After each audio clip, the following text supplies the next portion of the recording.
Your monthly subscription box from postflybox.com includes all the materials needed to tie a dozen flies, along with some extra goodies.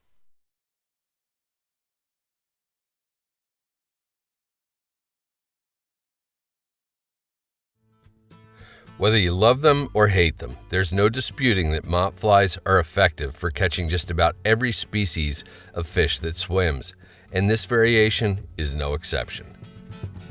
Begin by feeding the point of one of the size 6 short-shanked hooks into the small hole of one of the silver-colored beads. Once the beads pass the barb, work it around to behind the hook eye. Then, get the assembly firmly secured in the jaws of your tying vise.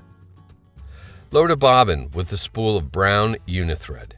Get the thread started on the hook shank at the back edge of the bead, and after taking a few wraps rearward to secure the thread, wrap back up to the bead, then snip the excess tag off close.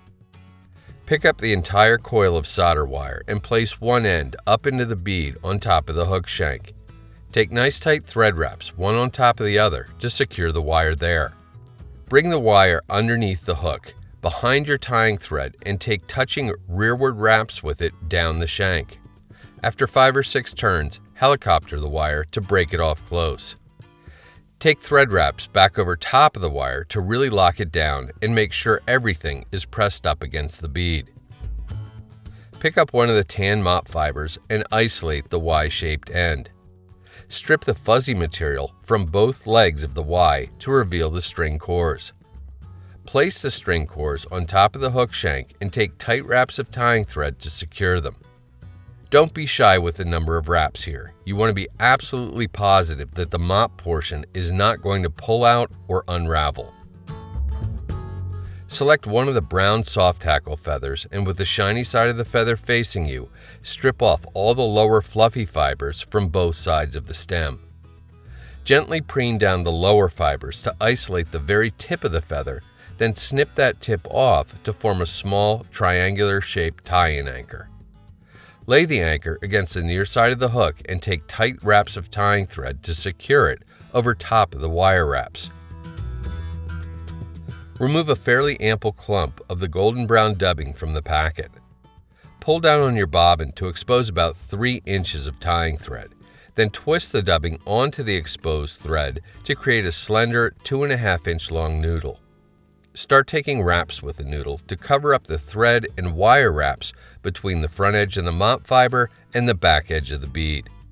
If you're a little shy of material, simply create another smaller noodle on your tying thread and take wraps with it to fill in any open spaces.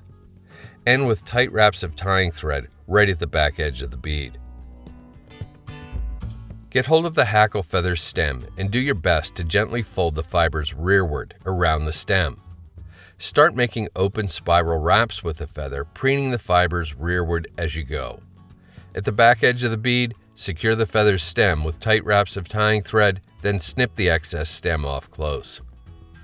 Take a few more thread wraps to make sure that stem can't work loose. Reach for your whip finish tool and use it to do a 5 or 6 turn whip finish, seat the knot well, and snip your tying thread free. Get hold of your favorite head cement and apply an ample drop at the back edge of the bead. Once it sinks in and dries, there's little chance of any materials unraveling or pulling free. Carp, small and largemouth bass, panfish, and even pike have been known to gobble this pattern with reckless abandon. There's just something about it that's all but irresistible.